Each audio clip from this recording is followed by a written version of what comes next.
Hello વિદ્યાર્થી મિત્રો, કેમ છો? મજામાંની? સાયન્સ એજ્યુકેશનમાં આપણું હાર્દિક સ્વાગત છે. આ વિડીયોમાં આપણે જોશું ધોરણ 8 વિષય વિજ્ઞાન પાઠ 10 તરુણાવસ્થા તરફ. તો કે અગાઉના પ્રકરણમાં તમે અભ્યાસ કર્યો જ કે પ્રાણીઓ કેવી રીતે પ્રજનન કરે છે અને મનુષ્ય તેમજ ઘણા બધા અન્ય પ્રાણીઓ એક નિશ્ચિત આયુષ્ય સુધી પહોંચ્યા પછી જ પ્રજનન કરે છે. જો શું કહે છે કે જે એક નિશ્ચિત આયુષ્ય સુધી પહોંચે તે પછી જ પ્રજનન કરે છે, અને મનુષ્ય એક નિશ્ચિત આયુષ્ય પછી જ કેમ પ્રજનન કરી શકે છે? તો કે આ પ્રકરણમાં તમે માનવ શરીરમાં થતા એવા પરિવર્તનનો અભ્યાસ કરશો કે જેના પછી તે પ્રજનન માટે સક્ષમ બને છે. અને તમે પ્રકરણ 9માં તમે મનુષ્યના પ્રજનનના અંગો વિશે અભ્યાસ કરી ચૂક્યા છો, અને આ પ્રકરણમાં આપણે એવા અંતસ્ત્રાવો વિશે ચર્ચા કરીશું કે જો બાળકમાં થનારા પરિવર્તનનો મહત્ત્વની ભૂમિકા ભજવે છે અને જેના કારણે બાળકનો વિકાસ થઈ તે પુખ્ત બની જાય છે. શું કહે છે? જે બાળકનો વિકાસ થઈ તે પુખ્ત બની જાય છે. હવે આપણે જોઈએ 10.1 તરુણાવસ્થા તેમજ યૌવનારંભ.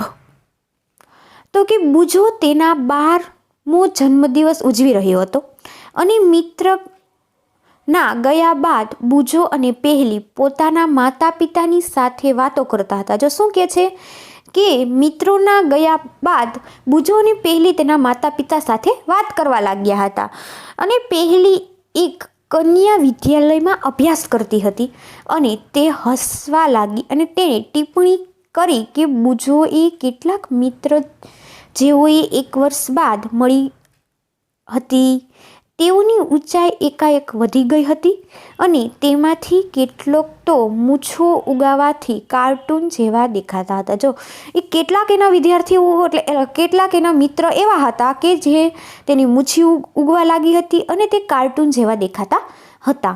તેની માતાએ તેને સમજાવ્યું કે છોકરાઓ મોટા થઈ ગયા છે, કે જન્મના સમયથી જ વૃદ્ધિ ચાલુ થઈ જાય છે, પરંતુ 10 કે 11 વર્ષમાં આયુષ્ય પછી વૃદ્ધિના એકાએક ઝડપ આવી જાય છે. જો શું કે છે? એકાએક ઝડપ આવી જાય છે અને વૃદ્ધિ દેખાવા લાગે છે. જો જે બાળક હોય એમાં વૃદ્ધિ દેખાવા માંડે છે, અને શરીરમાં થનારા પરિવર્તનની વૃદ્ધિ પ્રક્રિયાનો એક ભાગ છે. તો શું આપણા જે શરીરમાં જે પરિવર્તન થતા હોય એ વૃદ્ધિનો એક ભાગ છે, અને એ બાબતે સંકેત છે કે તમે હવે બાળક નથી રહ્યા, પરંતુ તમે પુખ્તાવસ્થામાં પ્રવેશ તરફ જઈ રહ્યા છો. જો હવે તમે બાળક નથી રહ્યા, હવે તમે પુખ્તાવસ્થા તરફ જઈ રહ્યા છો. બુજો એમ કહે છે કે શરીરમાં જોવા મળતા આ પરિવર્તનની સમય મર્યાદા ક્યાં સુધીની હોય છે? બુજો એમ કહે છે કે શરીરમાં જોવા મળતા પરિવર્તનની સમયની મર્યાદા ક્યાં સુધીની હોય છે? પહેલી એમ વિચારે છે કે જીવનનો આ અલગ જ પડાવ છે જેમાં તમે બાળક પણ નથી રહ્યા અને પુખ્ત પણ નથી રહ્યા. હું જિજ્ઞાસુ છું કે શું બાલ્યકાળ અને પુખ્તાવસ્થાની મધ્યની આ અવસ્થાનું કોઈ વિશેષ નામ છે? વૃદ્ધિ એક કુદરતી પ્રક્રિયા છે. જો વૃદ્ધિ છે એ શું કહેવાય? જેમ આપણે વધતા જાય એમ એ શું કહેવાય? એક કુદરતી પ્રક્રિયા છે, અને જીવનકાળની આ અવસ્થામાં શરીરમાં એવા પરિવર્તનો થઈને પ્રજનનની પરિપક્વતા પ્રાપ્ત થાય છે. શું કહે છે કે આપણા જીવનકાળની અવસ્થા શરીરમાં એવા પરિવર્તન થઈને પ્રજનનની પરિપક્વતા પ્રાપ્ત થાય છે જેને તરુણાવસ્થા કહે છે. જો 1 માર્કમાં વ્યાખ્યા અથવા 1 માર્કનો ક્વેશ્ચન પૂછા શકશે કે તરુણાવસ્થા એટલે શું? તો કે જીવનકાળની આ અવસ્થા છે જેવી કે આપણા શરીરમાંથી એવા પરિવર્તનો થઈને પ્રજનનની પરિપક્વતા પ્રાપ્ત થાય છે જેને તરુણાવસ્થા કહેવાય છે. તરુણાવસ્થા લગભગ 11 વર્ષ ઉંમર પ્રારંભ થઈને 18 અથવા 19 વર્ષની ઉંમર સુધી રહે છે. જો જેનો પ્રારંભ 18 થી 19 વર્ષની ઉંમર સુધી રહે છે, અને આ અવધિ તરુણ 13 થી 18 કે 19 સુધીની ઉંમર કહેવાતી હોવાથી તે અવસ્થા બાળકોની તરુણો પર કહેવામાં આવે છે. જો 13થી 18 કે 19 વર્ષ સુધીની ઉંમર હોય એ કહેવાતી હોય એ અવસ્થાને બાળકોની તરુણ અવસ્થા પણ કહેવામાં આવે છે. અને છોકરીઓમાં આ અવસ્થા અને છોકરાઓની સાપેક્ષ 2 જ વર્ષ પહેલાંનો પ્રારંભ થઈ જાય છે. અને તરુણાવસ્થા અવધિ વ્યક્તિમાં જુદી જુદી હોય છે. જો શું કહે છે, તરુણાવસ્થાની અવધિ વ્યક્તિઓમાં જુદી જુદી હોય છે કે તરુણાવસ્થા દરમિયાન મનુષ્યમાં શરીરમાં અનેક બદલાવ આવે છે. જો જ્યારે આપણે તરુણાવસ્થા આપણે 18થી 19 વર્ષના થઈએ તો ત્યારે આપણને આપણા શરીરમાં અલગ અલગ ફેરફારો જોવા મળે છે, અલગ અલગ બદલાવો જોવા મળે છે. આ બદલાવ યૌવનારંભનો સંકેત છે. જો શું કહે છે, યૌવનારંભનો સંકેત છે. અને તેમાંથી સૌથી મહત્વનું પરિવર્તન એમ છે કે છોકરાઓ તેમજ છોકરીઓના પ્રજનન ક્ષમતાનો વિકાસ અને તરુણોના પ્રજનન પરિપક્વતાની સાથેનો યૌવનારંભ સમાપ્ત થઈ જાય છે. જો શું કહેવા માંગે છે કે જે છોકરા અને છોકરીઓ છે એના પ્રજનનની ક્ષમતાનો વિકાસ થાય છે અને તરુણામાં પ્રજનન પરિપક્વતા સાથે યૌવનારંભ થઈને સમાપ્ત થઈ જાય છે. પહેલી અને બુજો અહેસાસ થાય છે કે ઊંચાઈમાં એકાએક વૃદ્ધિ તેમજ છોકરાઓમાં પાતળી દાઢી મૂછ ઉગવું અને કિશોર અવસ્થાના લક્ષણો છે. અને તે યૌવનારંભમાં થતા અન્ય પરિવર્તનો વિશે જાણવા માગે છે. હવે આપણે જોઈએ 10.2 કે યૌવનારંભમાં થતા ફેરફારો. તો કે આપણી ઊંચાઈમાં વધારો કેવી રીતના આવે છે તે આપણે જોવાનું છે કે ઊંચાઈમાં એકાએક વધારો યૌવનારંભ દરમિયાન થતો સૌથી મોટો દેખીતો બદલાવ છે. જો કે યૌવનારંભમાં દરમિયાન થતો આપણને સૌથી મોટો દેખીતો બદલાવ છે કે આ સમયે શરીરમાં લાંબા હાડકાઓ તેમજ હાથ અને પગના હાડકાઓની લંબાઈમાં વધારો થાય છે. જો આપણા લાંબા હાડકાઓ તેમજ આપણા હાથ પગના હાડકાઓમાં પણ વધારો જોવા મળે છે. અને જે વ્યક્તિ ઊંચો બનાવે છે, જો જે વ્યક્તિ હોય એ ઊંચો બનાવે છે. હવે આપણે જોઈએ પ્રવૃત્તિ 10.1.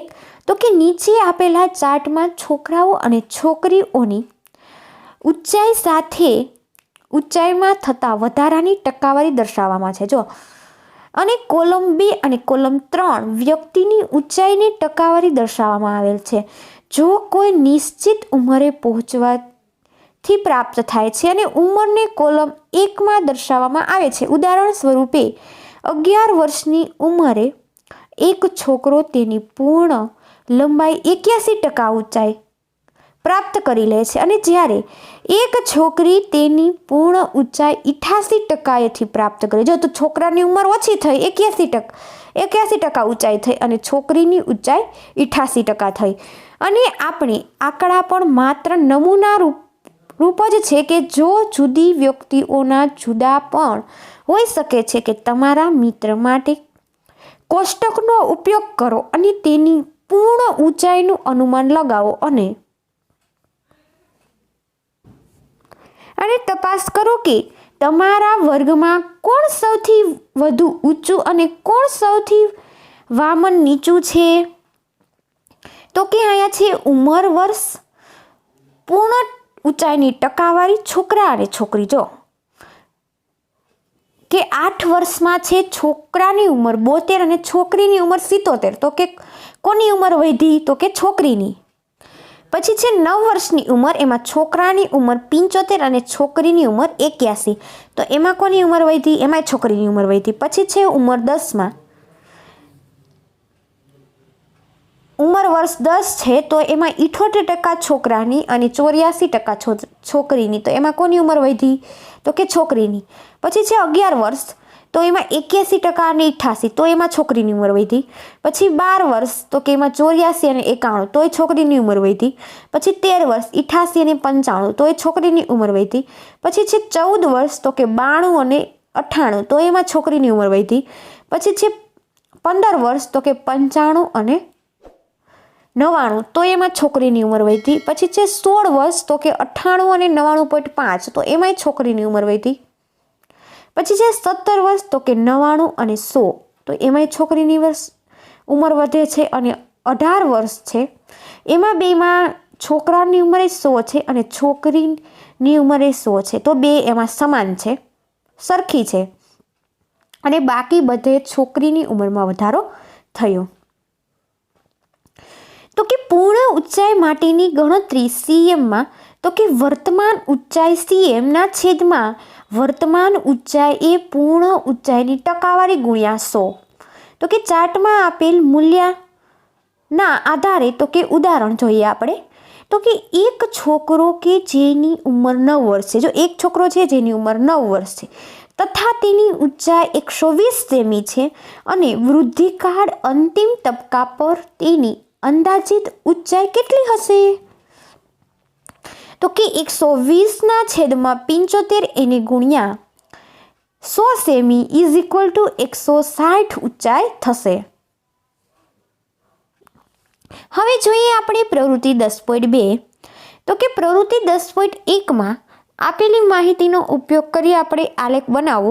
તો કે ઉંમર x અક્ષ પર તથા ઊંચાઈ વૃદ્ધિની ટકાવારી y અક્ષ પર લો કે તમારી ઊંચાઈ એ આલેખ પર વિશિષ્ટ સ્વરૂપે નિર્દેશન કરો અને તમે ઊંચાઈની જે ટકાવારીને પ્રાપ્ત કરી ચૂક્યા છો તેની જાણકારી મેળવો અને તમે અંતે ઊંચાઈ પ્રાપ્ત કરી શકશો તેની ગણતરી કરવાની છે આપણે. અને તમારે તમારા આલેખની સરખામણી નીચે આપેલા આલેખ સાથે કરો. તો જો અહીંયા શું બતાવ્યું છે કે છોકરાઓ અને છોકરીઓની ઉંમરના વર્ષ બતાવ્યા છે અને આયુષ્યની સાથે વધતી ઊંચાઈની ટકાવારી અને નિર્દેશન કરતો આલેખ છે. જો તો તમારે કુલ ઊંચાઈની ટકાવારી અને ઉંમરના વર્ષ બતાવે તો કે 8, 9, 10, 11, 12, 13, 14, 15, 16, 17, 18. પછી જો અહીંયા છોકરીની છોકરાની બેની ઉંમર છે એમાં જોવાનું છે કોની ઉંમર વધતી જાય છે ને કેમ ઘટતી જાય છે. કે શરૂઆતમાં છોકરીઓ છોકરાઓની સરખામણીમાં વધારે ઝડપી વધે છે. જો કે શરૂઆતમાં છોકરીઓ છોકરાઓની સરખામણીમાં વધારે ઝડપી વધે છે અને પરંતુ લગભગ 18 વર્ષની ઉંમર સુધી બંને પોતાની મહત્તમ ઊંચાઈ પ્રાપ્ત કરી લે છે. જો શું કહે છે કે એના 18 વર્ષ સુધી તે પોતાની મહત્તમ ઊંચાઈ પ્રાપ્ત કરી લે છે અને અલગ અલગ વ્યક્તિઓની ઊંચાઈ અને વૃદ્ધિનો દર પણ જુદો જુદો હોય છે. જો જેમ આપણે અલગ અલગ વ્યક્તિ હોય એનો ઊંચાઈનો દર અને વૃદ્ધિનો દર પણ જુદો જુદો હોય છે.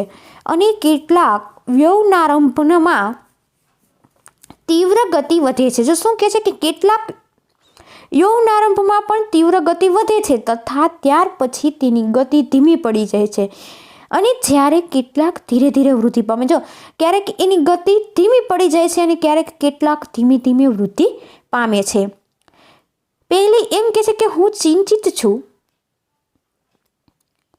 કે હું ઊંચી થઈ ગઈ છું પરંતુ શરીરની તુલનામાં મારો ચહેરો નાનો દેખાય છે. જો એની શરીરની તુલનામાં એનો ચહેરો હાવ નાનો દેખાય છે. અને પહેલી એ ચિંતા કરવાની કોઈ જરૂર નથી કે શરીરના બધા અંગો સમાન દરે વૃદ્ધિ નથી કરી શકતા. ક્યારેક તરુણાના હાથ અથવા પગ શરીરના અન્ય અંગોની સાપેક્ષ મોટા હોય છે. જો સાંભળો શું કહેવા માંગે છે કે તરુણાવસ્થાના હાથ અને પગ શરીરના અન્ય અંગોથી સાપેક્ષ મોટા દેખાય છે પરંતુ બીજા અન્ય ભાગો પણ ઝડપથી વૃદ્ધિ અને શારીરિક પ્રમાણે સમતુલિત કરે છે અને પરિણામે શરીર સુડોળ થઈ જાય છે. જો કે શું કહે છે કે તેનું પરિણામી શરીર છે તે સુડોળ થઈ જાય છે. તમે નોંધ્યું હશે કે કોઈ વ્યક્તિ ઊંચાઈ તેના પરિવાર કોઈક સભ્ય સાથે લગભગ સમાન હોય છે. જો શું કહેવા માંગે છે તમે એવું નોંધ્યું જ હશે કે કોઈ વ્યક્તિની ઊંચાઈ તેના પરિવારમાં સમાન હોય છે એટલે સરખી હોય છે લગભગ.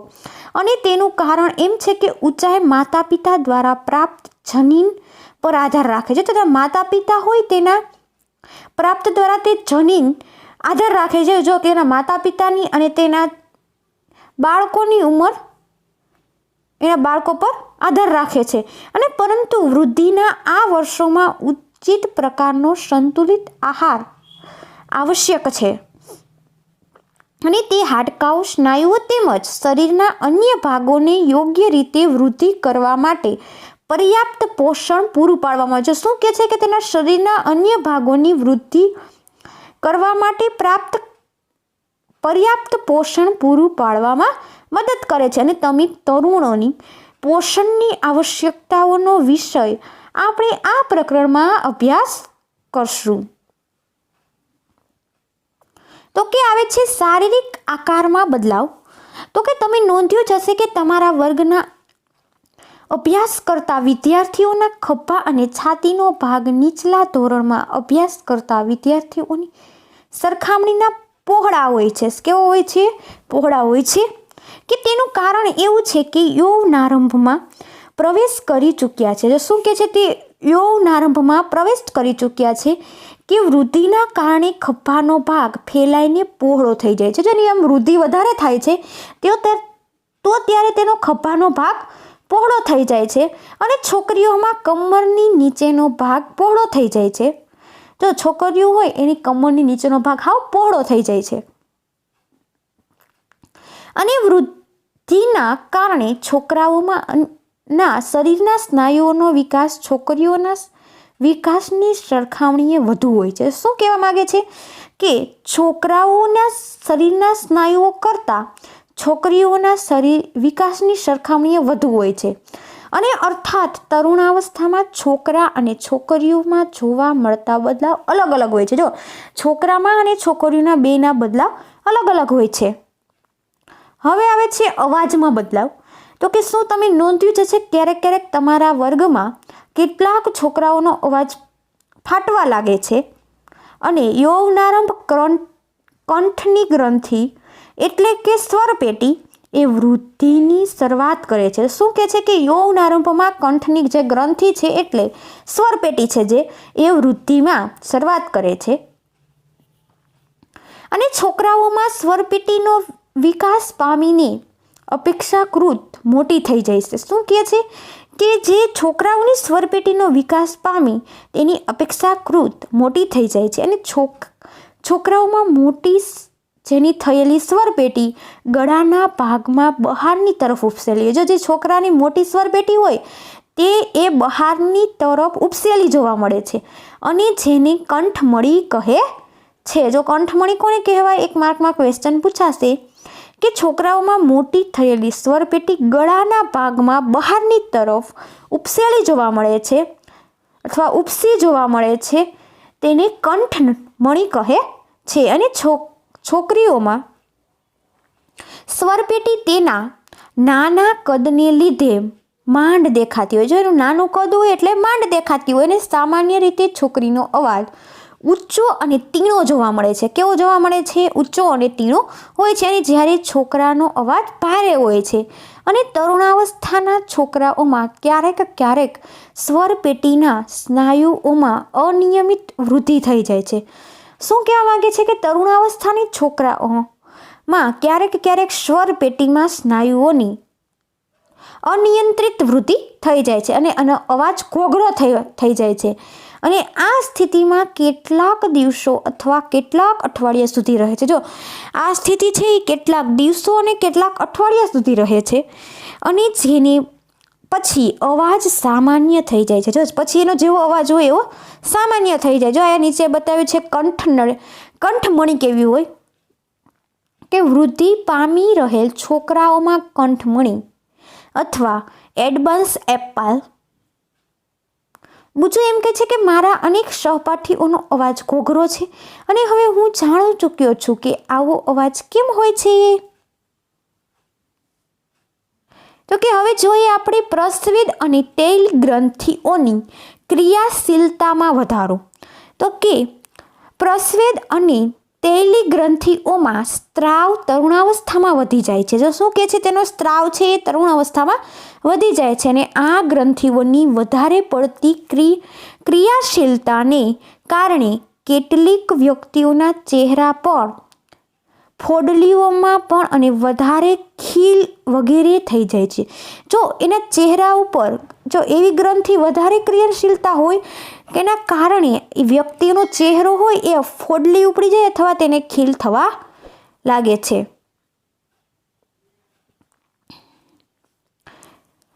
પ્રસ્વેદ ગ્રંથિઓ અને તૈલી ગ્રંથિઓ તથા લાળ ગ્રંથિઓ જેવી કેટલીક ગ્રંથિઓ પોતાનો સ્ત્રાવ વાહિનીઓ દ્વારા થાય છે. જો વાહિનીઓ દ્વારા કેટલા સ્ત્રાવ થાય છે તો કે સ્વેદ ગ્રંથિ, તૈલી ગ્રંથિ અને લાળ ગ્રંથિ એ બધો સ્ત્રાવ વાહિની દ્વારા થાય છે.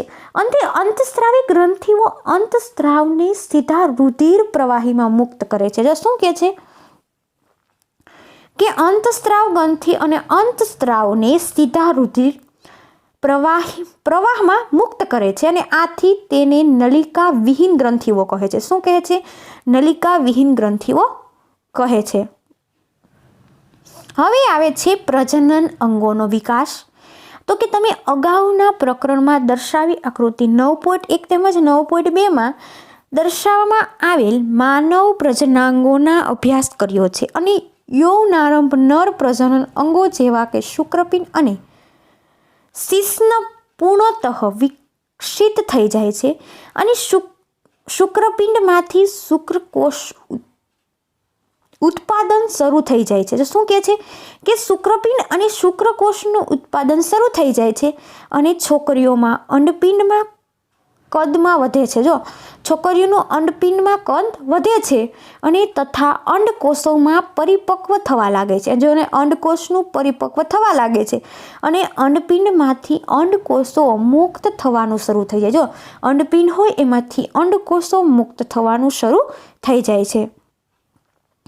હવે જોઈએ માનસિક, બૌદ્ધિક તેમજ સંવેદનાત્મક પરિપક્વતા પ્રાપ્ત થવી. તો કે પરિપક્વતા કેમ પ્રાપ્ત થવી એ આપણે જોવાનું છે કે તરુણાવસ્થાની વ્યક્તિની વિચારસરણી પરિવર્તન પણ અવસ્થામાં છે અને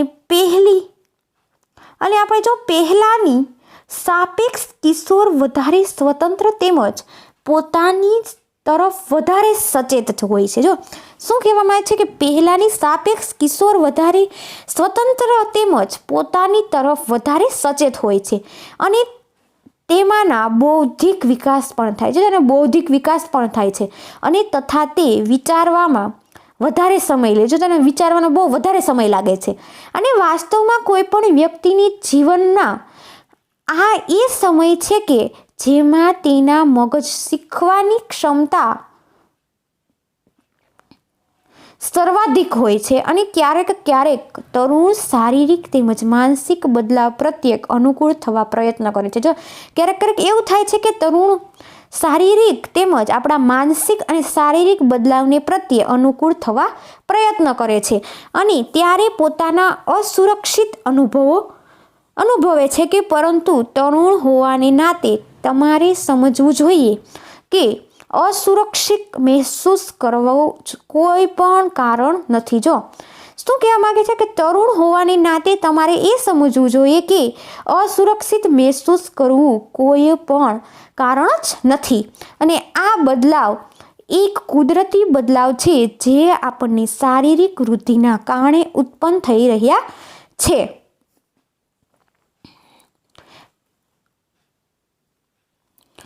હવે આવે છે 10.3 કે ગુણ જાતિના લક્ષણો કેવા છે કે તમે પ્રકરણ 9માં અભ્યાસ કરી ચૂક્યા છે કે શુક્રપિંડ અને અંડપિંડનો પ્રજનન અંગ છે. જો શુક્રપિંડ અને અંડપિંડ એ પ્રજનન અંગ છે અને જે જન્યુઓ જેવા કે શુક્રકોષ અને અંડકોષ ઉત્પન્ન કરે છે. તો શું કહે છે કે તે જન્યુ જેવા શુક્રકોષો અને અંડકોષો ઉત્પન્ન કરે છે અને યૌનારંભમાં છોકરીઓના સ્તનનો વિકાસ થવા લાગે છે. શું કહે છે કે જો યૌનારંભ આવે ત્યારે છોકરીઓના સ્તનમાં વિકાસ થવા લાગે છે અને તથા છોકરાના ચહેરા પર વાળ ઉગવા લાગે છે અને એટલે કે દાઢી મૂછ ઉગવા લાગે. વાળ ઉગવા એટલે દાઢી મૂછ ઉગવા લાગે છે અને આ લક્ષણો છોકરીઓના અને છોકરાઓની અલગ પડે છે. જો આ લક્ષણો છે છોકરીઓથી છોકરાઓને અલગ પડે છે અને આવા લક્ષણોની ગૌણ જાતીય લક્ષણો કહે છે. જો શું કહે છે?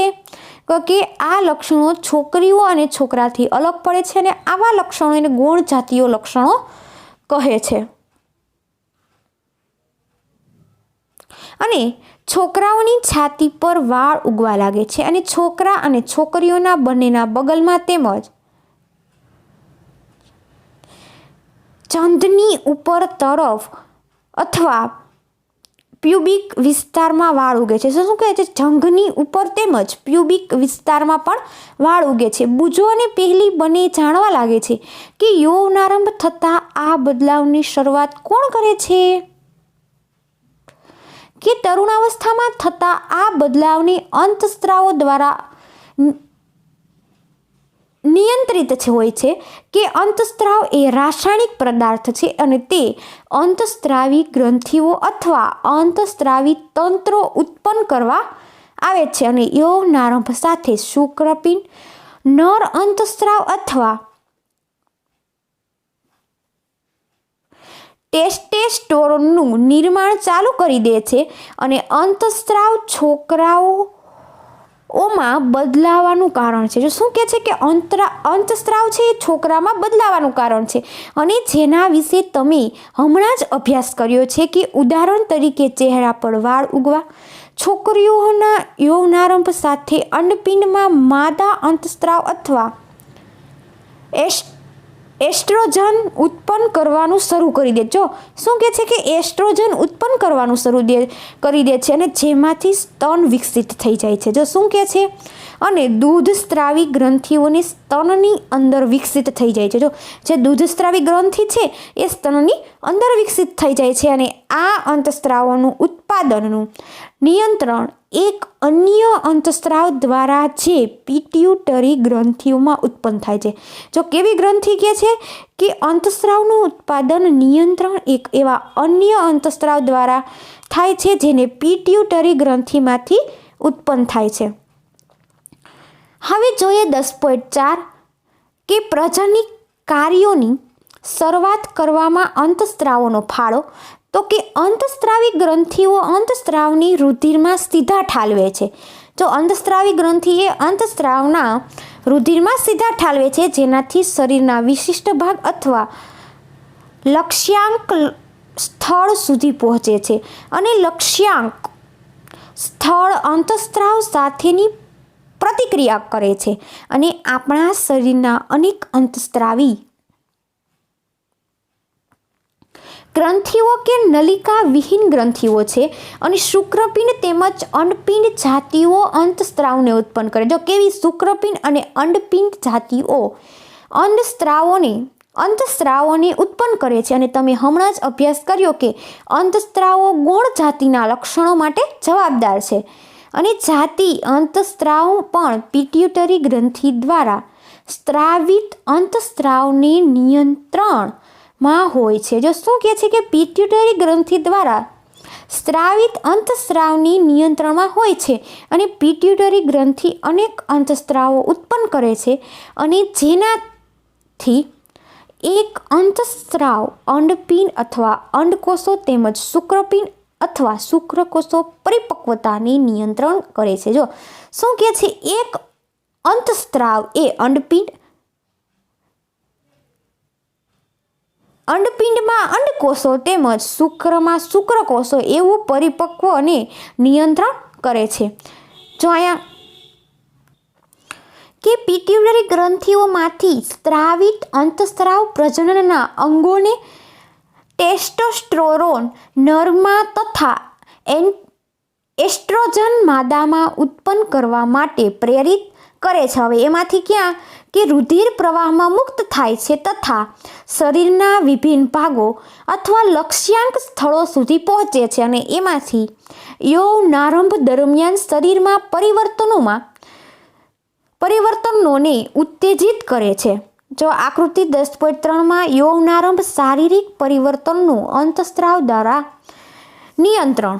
પહેલી અને બુજો હવે સમજી ગયા કે યૌવનારંભ વ્યક્તિના પ્રજનનની અવધિનો પ્રારંભ છે અને જ્યારે વ્યક્તિ પ્રજનનની ક્ષમતા પ્રાપ્ત કરે છે. જો કેવી પ્રજનનની ક્ષમતા પ્રાપ્ત કરે છે અને પરંતુ જાણવા માંગે છે કે શું પ્રજનન અવધિ એકવાર શરૂ થઈ જાય પછી જીવન પર્યાપ્ત ચાલુ થાય.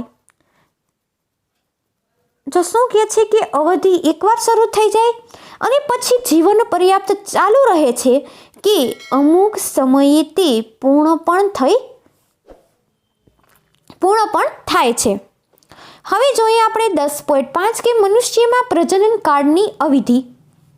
તો કે જ્યારે તરુણોની શુક્રપિંડ અને અંડપિંડ જન્યુઓ ઉત્પન્ન કરવા લાગે છે, જ્યારે તે પ્રજનનનો યોગ્ય થઈ જાય છે અને જન્યુઓ પરિપક્વતા તેમજ ઉત્પાદનની ક્ષમતા અથવા પુરુષો અથવા સ્ત્રીઓની સરખામણીમાં વધારે કરે છે. જન્યુ પરિપક્વતા છે તે તેમજ ઉત્પાદન અને ક્ષમતા પુરુષો અથવા સ્ત્રીઓની સરખામણીમાં વધારો કરે છે.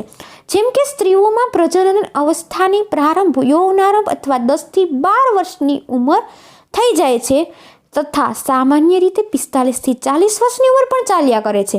અને યૌનારંભમાં અંડકોષોમાં પરિપક્વ થવા લાગે છે અથવા અંડપિંડો એક અંડકોષ પરિપક્વ થાય છે તથા લગભગ 28 થી 30 વર્ષમાં અંતરાલ પર કોઈ પણ એક અંડપિંડ દ્વારા મુક્ત થાય છે અને આ સમયમાં ગર્ભાશયની દિવાલ જાડી થઈ જાય છે. શું કહે છે કે ગર્ભાશયની દિવાલ જાડી થઈ જાય છે અને જેનાથી તે અંડકોષો મુક્ત થયા બાદ યુગ્મનજને ગ્રહણ કરી શકે છે, જેના ફળ સ્વરૂપે ગર્ભધારણ થાય છે. જેનું ફળ હોય એના સ્વરૂપે ગર્ભધારણ થાય છે. અને જો અંડકોષનું ફલન ન થાય તેવી પરિસ્થિતિમાં અંડકોષો તથા ગર્ભાશયનું મોટું સ્તર તેમજ તેની રુધિરાવસ્થા સાથે તૂટવા લાગે છે. જો શું કહે છે તે ગર્ભાવસ્થાનું મોટું સ્તર થાય છે તેમજ તેની રુધિરવાહિની સાથે તૂટવા લાગે છે અને તેનાથી સ્ત્રીઓમાં રક્તસ્રાવ થાય છે. શું થાય છે? રક્તસ્રાવ થાય છે અને જેને ઋતુસ્રાવ અથવા રજસ્રાવ કહે છે. શું કહે છે એને? ઋતુસ્રાવ અથવા રજસ્રાવ. અને ઋતુસ્રાવ લગભગ 28 થી 30 દિવસે એકવાર જ આવે છે. જો ક્યારે આવે? 28 થી 30 એકવાર જ. અને પહેલો ઋતુસ્રાવ યૌનારંભની શરૂઆત થાય છે જેને રજેદર્શન કહે છે. શું કહે છે કે પહેલા ઋતુસ્રાવ યૌનારંભની શરૂઆત થાય છે જેને રજેદર્શન કહે છે. એ લગભગ 45 થી 50 વર્ષની ઉંમરે ઋતુસ્રાવ થવાનું બંધ થઈ જાય છે. જો 45 થી 50 વર્ષની ઉંમર થાય એટલે ઋતુસ્રાવ થવાનું બંધ થઈ જાય છે અને ઋતુસ્રાવ બંધ થઈ જવાની ક્રિયાને રજે નિવૃત્તિ કહે છે. શું કહે છે? રજે નિવૃત્તિ. અને પ્રારંભની ઋતુસ્રાવ ચક્ર અનિયમિત હોઈ શકે છે તથા તેને નિયમિત થવામાં કેટલો સમય લાગે છે. શું કહે છે કે ઋતુસ્રાવ છે એ ચક્ર અનિયમિત હોઈ શકે છે પણ તથા નિયમિત થવાનો એક સમય વધારે લાગે છે. અને પહેલી કહે છે કે સ્ત્રીમાં પ્રજનન કાળની અવધિ રજેદર્શનની અને રજે નિવૃત્તિ સુધીની હોય છે. કે શું તે સાચું હોય છે કે ઋતુસ્રાવ ચક્રનું નિયંત્રણ અંતસ્રાવ દ્વારા થાય છે અને આ ચક્ર અંડકોષથી પરિપક્વ થવું અને તેનું મુક્ત થવું, જો પરિપક્વ થવું અને મુક્ત થવું અથવા અંડપાત અને ગર્ભાશયની દિવાલમાં જાડું થવું. જો શું કહે છે કે ગર્ભાશયની દિવાલમાં જાડું થાય છે અને તેમજ ફલન ન થવું અને જેવી સ્થિતિમાં તેને તૂટવું વગેરે તેમાં સામેલ છે. જો એવી પરિસ્થિતિ આવે કે તેમાં તૂટી જાય વગેરે પણ સામેલ છે. જો અંડકોષનું ફલન થઈ જાય છે તો તે વિભાજન કરે છે. જો અંડકોષનું ફલન થઈ જાય તો તે વિભાજન કરે છે તથા ગર્ભાશયમાં વિકાસ થવા માટે સ્થાપિત થાય છે અને જેનો તમે અગાઉના પ્રકરણમાં 9માં અભ્યાસ કર્યો જ છે. હવે જોઈએ 10.6 કે સંતતિનું લિંગ નિશ્ચયન કેવી રીતે થાય છે. તો કે મેં મારી મમ્મી અને મારી કાકીને વાત કરતા સાંભળ્યા છે કે મારી પિતરાઈ બહેનને બાળક આવવાનું છે, તે છોકરાને જન્મ આપશે કે છોકરીને જન્મ આપશે તેની ચર્ચા તેઓ કરતા હતા. અને મને એ જાણવાની ઉત્સુકતા છે કે નક્કી કેવી રીતે થાય છે કે ફલિત અંડકોષ છોકરાઓ તરીકે વિકસિત હશે કે છોકરીઓ તરીકે? તો હવે જોઈએ છોકરો કે છોકરી.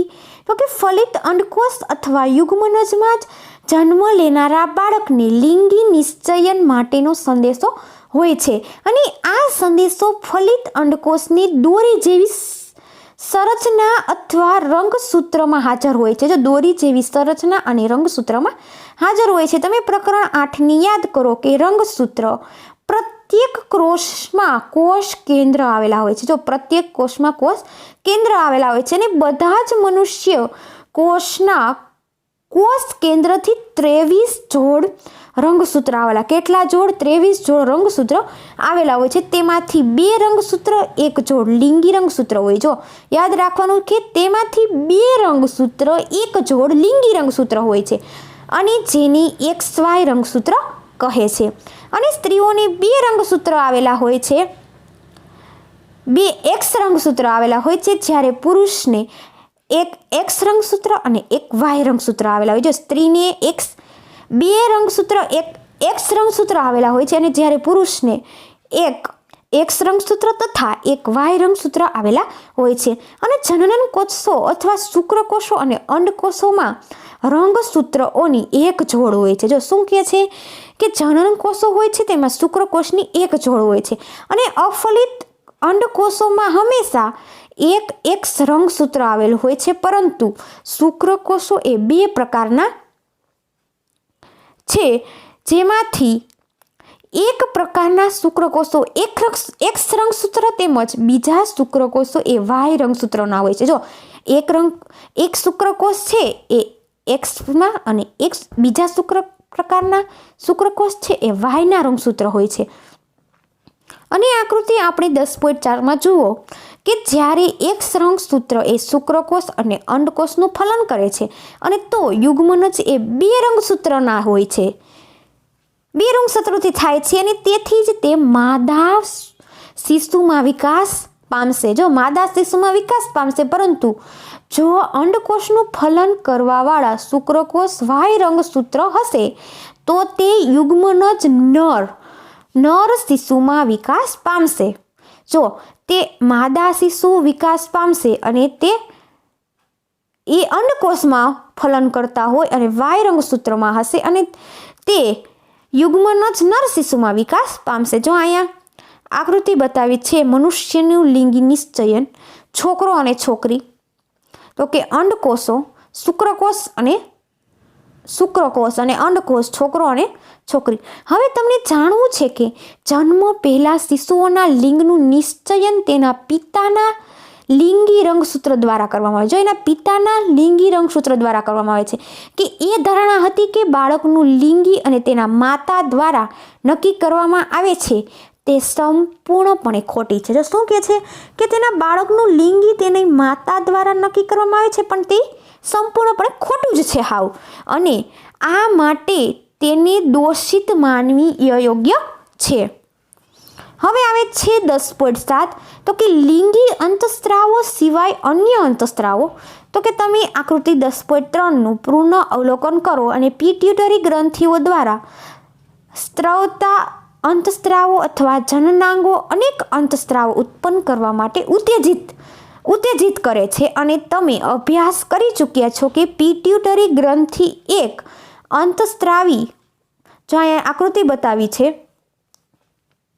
ગ્રંથિ છે જે મગજ સાથે જોડાયેલી છે. જે પિટ્યુટરી ગ્રંથિ છે મગજ સાથે જોડાયેલી છે અને પિટ્યુટરી ગ્રંથિ શુક્રપિંડ, અંડપિંડ સિવાય આપણા શરીરના થાઇરોઇડ, સ્વાદુપિંડ તેમજ એડ્રિનલ જેવી કેટલીક અન્ય અંતસ્ત્રાવી ગ્રંથિઓ પણ છે. જો કેવું કે છે કે પિટ્યુટરી ગ્રંથિ છે એ શુક્રપિંડ તેમજ અંડપિંડ સિવાય આપણા શરીરમાં થાઇરોઇડ, સ્વાદુપિંડ તેમજ એડ્રિનલ એવી ગ્રંથિ છે કે અંતસ્ત્રાવની ગ્રંથિઓ પણ છે. કે 10.5માં છે કે મનુષ્યમાં અંતસ્ત્રાવી ગ્રંથિઓનું સ્થાન. તો કે પિટ્યુટરી ગ્રંથિ, થાઇરોઇડ ગ્રંથિ, એડ્રિનલ ગ્રંથિ, સ્વાદુપિંડ, માદામાં અંડપિંડનું સ્થાન અને શુક્રપિંડ.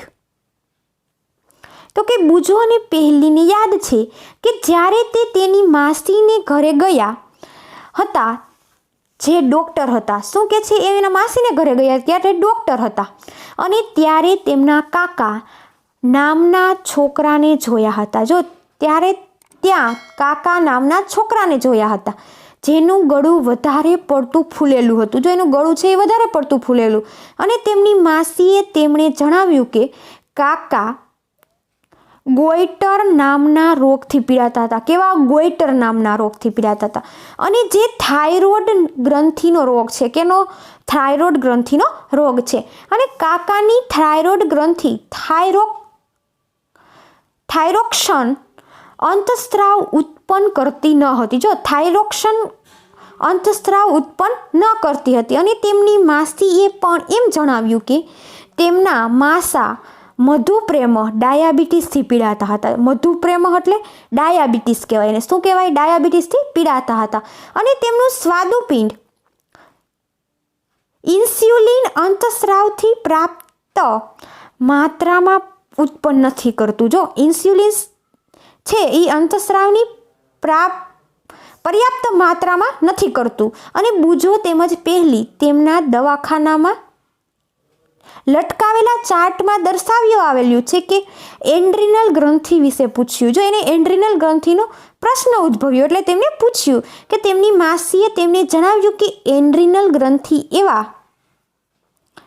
અંતસ્ત્રાવને ઉત્પન્ન કરે છે કે જે રુધિરમાં ક્ષારની માત્રાને સમતુલિત રાખે છે. શું કહે છે? કે એ વૃદ્ધિને ક્ષારની માત્રામાં સમતુલિત રાખે છે. એને એડ્રિનલ ગ્રંથિ અથવા એડ્રીનાલિન નામનો અંતસ્ત્રાવ ઉત્પન્ન કરે છે. એડ્રિનલ ગ્રંથિ છે એ એડ્રીનાલિન નામનો અંતસ્ત્રાવ ઉત્પન્ન કરે છે. અને એડ્રીનાલિન સ્ત્રાવ ગુસ્સો, ચિંતા તેમજ ઉત્તેજનાની અવસ્થા તણાવમાં સ્થિતિને નિયંત્રણમાં રાખવાનું કાર્ય કરે છે. શું કહે છે? એને નિયંત્રણ રાખવામાં કાર્ય કરે છે. અને થાઇરોઇડ તેમજ એડ્રિનલ ગ્રંથિ અથવા પિટ્યુટરી ગ્રંથિ દ્વારા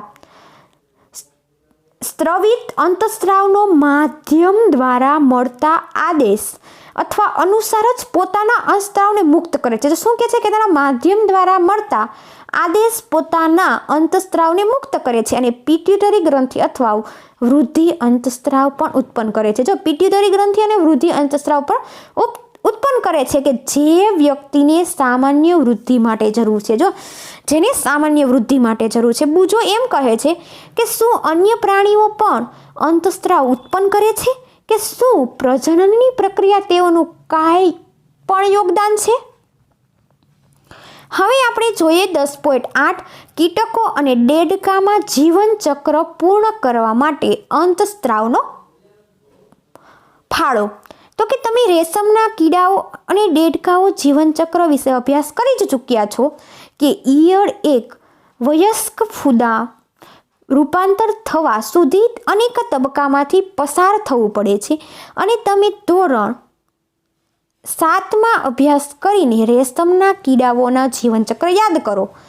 જો તમારે જીવનચક્ર યાદ કરવાનું છે, અને તેવાના પ્રકારે ટેડપોલ પણ પુખ્ત દેડકાઓના બનાવેલા માટે તબક્કાથી પસાર થવું પડે છે. અને પ્રકરણ 9માં લારમાંથી પુખ્ત બનાવવા આવા પરિવર્તનને કાયાંતર કહે છે. અને કીટકો કાયાંતરનું નિયંત્રણ કીટ અંતસ્ત્રાવ દ્વારા થાય છે.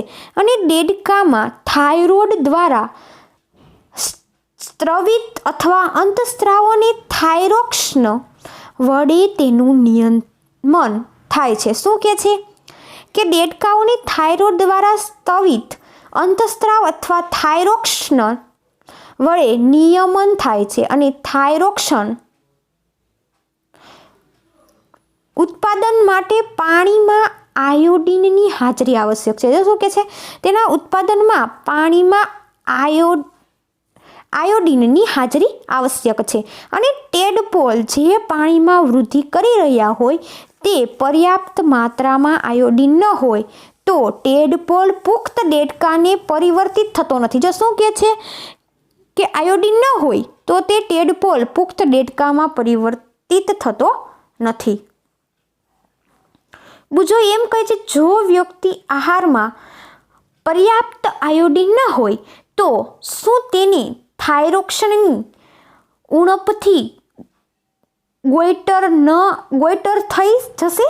જો ઉણપથી ગોઈટર થઈ જશે કે હવે જોઈએ આપણે પ્રવૃત્તિ 10.3 તો કે કોઈ સામાયિક અથવા ડૉક્ટર પાસેની માહિતી એકત્રિત કરો કે આયોડિન યુક્ત મીઠાના મહત્વ પર એક નોંધ તૈયાર કરો કે તમે તેની જાણકારી ઇન્ટરનેટ દ્વારા પણ મેળવી શકો છો. હવે જોઈએ આપણે 10.9 છે સ્વાસ્થ્ય. તો કે વ્યક્તિના શારીરિક તેમજ માનસિક તંદુરસ્ત તે વ્યક્તિનું સ્વાસ્થ્ય છે. શું કહે છે કે વ્યક્તિનું શારીરિક અને માનસિક તંદુરસ્ત છે તે વ્યક્તિનું સ્વાસ્થ્ય છે. કોઈ પણ ઉંમર વ્યક્તિના શરીરને સ્વસ્થ રાખવા માટે તેને સંતુલિત આહારની જરૂર છે. જો તેને સ્વસ્થ રાખવા માટે સંતુલિત આહારની જરૂર છે. અને વ્યક્તિ પોતાની સ્વચ્છતાનું ધ્યાન રાખવું જોઈએ. જો વ્યક્તિને પોતાની સ્વચ્છતાનું ધ્યાન રાખવું જોઈએ તેમજ પર્યાપ્ત શારીરિક કસરત પણ કરવી જોઈએ. અને તરુણાવસ્થામાં જ્યારે શરીરની વૃદ્ધિ કરે છે ત્યારે ઉપરની બાબત અત્યંત આવશ્યક થઈ જાય છે. હવે આવે છે કે તરુણીની પોષણની આવશ્યકતાઓ. તો કે તરુણાવસ્થાની તીવ્ર વૃદ્ધિ તેમજ વિકાસ અવસ્થા છે. આથી કોઈ પણ તરુણ આહારનું આયોજન અત્યંત કાળજીપૂર્વક કરવું જોઈએ. જો કેમ કરવું જોઈએ કે તરુણાવસ્થાનું આહારનું આયોજન અત્યંત કાળજીપૂર્વક કરવું જોઈએ કે તમે અભ્યાસ કરી જ ચૂક્યા છો કે સંતુલિત આહાર શું છે. યાદ કરો કે સંતુલિત આહારનો અર્થ એ ખોરાકનું પ્રોટીન, કાર્બોદિત, ચરબી અને વિટામિન તેમજ ખનિજ ક્ષારોથી પ્રાપ્ત માત્રામાં હાજરી. શું કહે છે કે ખોરાકમાં પ્રોટીન, કાર્બોદિત, ચરબી તેમજ વિટામિન એ ખનિજ ક્ષારોની પર્યાપ્ત માત્રામાં હાજરી. અને આપણું ભારત ભોજન તેમજ રોટલી, ભાત, દાળ તેમજ શાકભાજી હોય છે. જો આપણા ભારતનું ભોજન કેવું છે તો કે રોટલી, દાળ, ભાત, શાકભાજી છે. અને તે એક સંતુલિત આહાર છે. કેવો છે? સંતુલિત આહાર છે. દૂધ પોતે જ એક સંતુલિત આહાર છે અને ફળ પણ એક પોષણ આપે છે. જો દૂધ છે એ સંતુલિત આહાર છે અને ફળ પોષણ આપે છે. અને શિશુઓની માતાના દૂધમાંથી સંપૂર્ણ પોષણ પ્રાપ્ત થાય છે. જો શિશુ છે એને માતામાંથી દૂધમાંથી સંપૂર્ણ પોષણ પ્રાપ્ત થાય છે અને જેની તેઓએ જરૂરિયાત હોય છે. જો શું કહે છે કે જેની તેઓને જરૂરિયાત હોય છે. અને લોહ તત્વ અથવા આયર્ન રુધિરનું નિર્માણ કરે છે તથા લોહથી ભરપૂર ખોરાક જેવા કે લીલા પાંદડાવાળા શાકભાજી, ગોળ, માંસ, સંતરા અથવા આંબળા વગેરે કિશોરો માટે સારા છે. જો કિશોરો હોય એના માટે શું સારું છે તો કે શાકભાજી, ગોળ, માંસ, સંતરા અને આંબળા એ સારા છે. અને તમારા બપોરના તથા રાત્રિના ભોજન અથવા ખાદ્ય પદાર્થોની તપાસ કરો કે શું ભોજન સંતુલિત તેમજ પોષક છે કે શું તેમાં એવા ખાદ્ય પદાર્થો સામેલ છે કે જો ઉર્જા પ્રદાન કરે છે તથા કે શું તેમાં દૂધ, માંસ, ધાન્ય તેમજ કઠોળની સમાવિષ્ટ છે. શું છે? કઠોળની સમાવિષ્ટ છે. અને જે વૃદ્ધિ માટે પ્રોટીન પ્રદાન કરે છે. શું વૃદ્ધિ માટે પ્રોટીન પ્રદાન કરે છે કે શું તેમાં ચરબી તેમજ શર્કરા પણ હોય છે. જો તેમાં શું હોય છે? ચરબી અને શર્કરા હોય છે. અને જો ઉર્જા પ્રદાન કરે છે કે ફળ અને શાકભાજી વિશે શું ખ્યાલ છે અથવા કે જે રક્ષાત્મક ખોરાક છે કે ચિપ્સ તથા પેકિંગ ફૂડ અથવા ડબ્બામાં બંધ ખોરાક સ્વાદિષ્ટ હોય છે પરંતુ તેને નિયમિત ભોજનમાં ભોગે ન ખાવા જોઈએ. જો શું કહેવા માંગે છે? તેને નિયમિત ભોજનમાં ભોગે ન ખાવા જોઈએ કારણ કે તેમાં પોષક માત્રા પર્યાપ્ત હોતી નથી. જો તેની પોષક માત્રામાં પર્યાપ્ત હોતી નથી. હવે આપણે જોઈએ પ્રવૃત્તિ 10.4 કે તમારા મિત્રોનું એક જૂથ બનાવવાનું છે તમારે કે એવા ખાદ્ય પદાર્થોના નામ લખો કે તમે ગઈકાલે નાસ્તામાં બપોર કે બપોર પછી સાંજના ભોજનમાં ખાધા હોય. જો તમે કાલે નાસ્તામાં અથવા બપોર કે સાંજના સમયમાં ખાધા હોય એવા ખાદ્ય પદાર્થોની ઓળખ મેળવો કે જે ચોક્કસ વૃદ્ધિ માટે જવાબદાર હોય, અથવા જંક ફૂડને પણ ઓળખો કે તમે ગઈકાલે ખાધા હોય. કેવા જંક ફૂડને પણ ઓળખવાના છે કે તમે ગઈકાલે ખાધા હોય. હવે જોઈએ પ્રવૃત્તિ 10.5. તો કે તમે 10.6માં પ્રેરણા લઈને ચાર્ટ અથવા પોસ્ટર બનાવો અને તમારા વર્ગમાં ચોંટાડો. જો તમારે એક પોસ્ટર બનાવવાનું છે અને તમારા વર્ગમાં ચોંટાડવાનું છે, અને જેનાથી તમે કિશોરના આહાર પ્રત્યેની આવશ્યકતાની સચેત રહો. જો એ કિશોરના આહારની પ્રત્યેની આવશ્યકતાની સચેત રહો અને તેના માટે તમારી રચનાત્મક શક્તિઓનો ઉપયોગ કરી તેની વિજ્ઞાપન સ્વરૂપે પણ પ્રદર્શિત કરી શકો છો. શું કહે છે કે તેના વિજ્ઞાપન સ્વરૂપે પણ પ્રદર્શિત કરી શકો છો કે તમે આ વિષય પર સ્પર્ધાનું પણ આયોજન કરી શકો છો. જો તમે આ વિષયમાં પણ સ્પર્ધાનું પણ આયોજન કરી શકો છો. જો અહીંયા આકૃતિમાં બતાવ્યું છે કે ખોરાકના પોષક પદાર્થો બતાવ્યા છે. જો શું શું બતાવ્યું છે તો કે માંસ, શાકભાજી, ફળો, દૂધ અને ઈંડા અને અનાજ બતાવ્યા છે. હવે આવે છે વ્યક્તિગત સ્વચ્છતા. તો કે પ્રત્યેક વ્યક્તિને દરરોજ સ્નાન કરવું જોઈએ અને કિશોરો માટે આ અત્યંત જરૂરી છે, કારણ કે સ્પ્રશેત ગ્રંથિઓની વધુ પડતી સક્રિયતાથી શરીરને દુર્ગંધ ઉત્પન્ન થાય છે. તો શું કહે છે, ગ્રંથિથી વધુ ઉત્પન્ન થતી શરીરમાં દુર્ગંધ ઉત્પન્ન થાય છે, અને શરીરના બધા જ ભાગોને સ્નાન કરતી વખતે સારી રીતે સાફ કરવા. જો શરીરના આપણે નાહીએ ત્યારે આપણે સ્નાન કરીએ ત્યારે આપણે બધા જ ભાગોને સારી રીતે સાફ કરવા જોઈએ, અને જો સફાઈ ન રાખવામાં આવે તો બેક્ટેરિયલ સંક્રમણ અથવા ચેપ થવાનો ખતરો રહે છે. શું રહે છે? બેક્ટેરિયલ સંક્રમણ અથવા ચેપ થવાનો ખતરો રહે છે.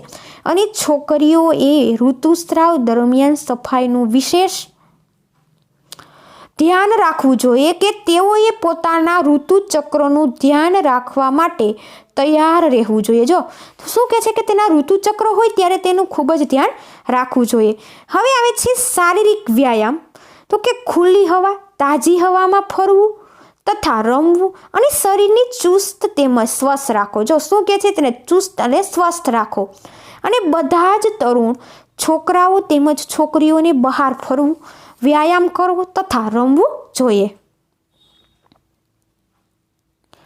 હવે છે કે પૌરાણિક તેમજ ખોટી માન્યતાઓ. જો આપણને એમ લાગે કે આ ખોટી માન્યતા છે, એ આવે છે કે પ્રકરણ 9 તથા આ પ્રકરણમાં તમે મનુષ્યના પ્રજનન અથવા સંબંધિત વૈજ્ઞાનિક તથ્ય તેમજ સિદ્ધાંતો વિષયમાં અભ્યાસ કર્યો છે કે એવી ઘણી બધી ખોટી માન્યતાઓ છે કે અવધારણાઓ પ્રચલિત છે, જેની જાણ્યા પછી તરુણ હોવાને નાતે તમારે તેને છોડવી જોઈએ. કે ઉદાહરણ તરીકે કિશોરના શારીરિક પરિવર્તનને સંબંધિત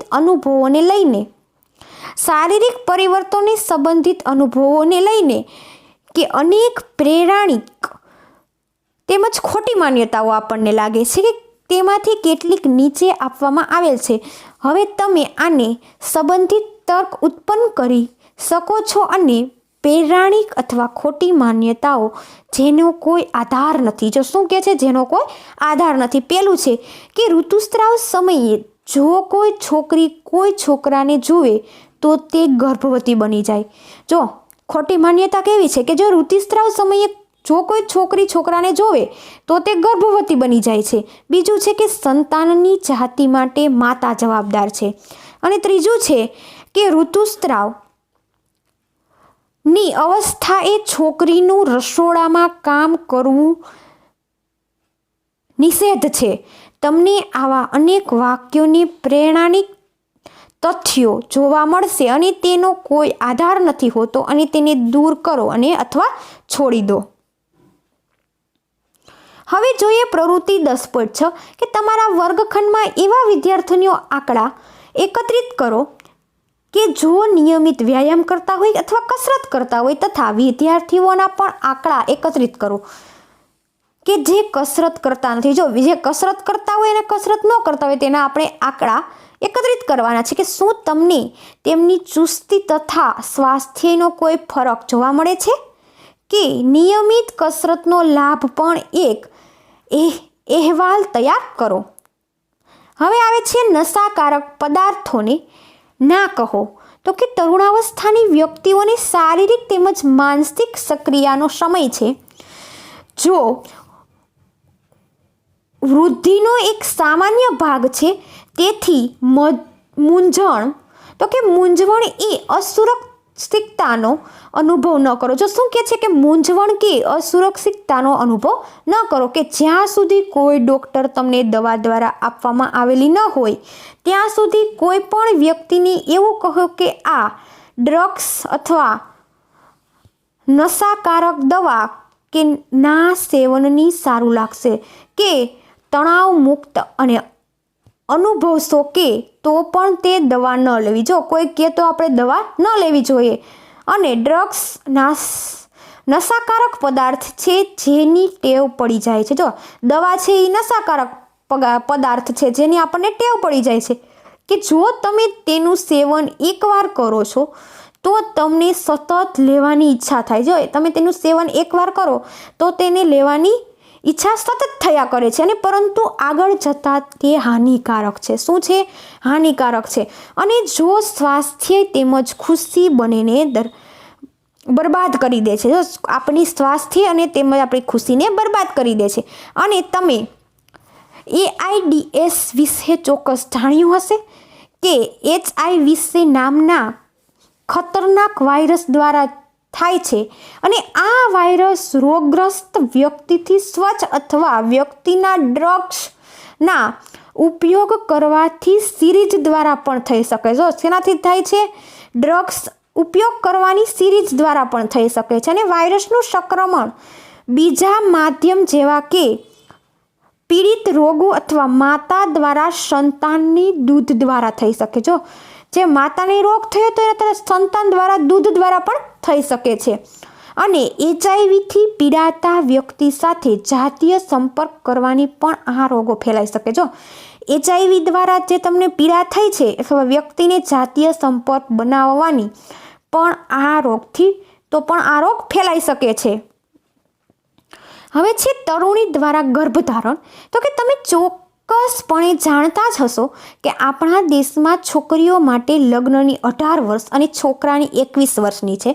તેનું આ કારણ છે કે તરુણાવસ્થામાં છોકરીઓ શારીરિક તેમજ માનસિક રૂપે માતૃત્વ માટે તૈયાર હોતી નથી. શું કહે છે કે માતૃત્વ માટે તૈયાર હોતી નથી. અને બાળ લગ્ન અથવા નાની ઉંમરે લગ્ન તથા માતૃત્વ માતા તેમજ સંતાન બંનેનો સ્વાસ્થ્ય સંબંધિત સમસ્યાઓ ઉત્પન્ન થઈ શકે. શું કહે છે કે ઉત્પન્ન થઈ શકે છે કે માતૃત્વ માતા તેમજ સંતાન બંનેના સ્વાસ્થ્યની સંબંધિતતાની સમસ્યાઓ પણ ઉત્પન્ન થઈ શકે છે.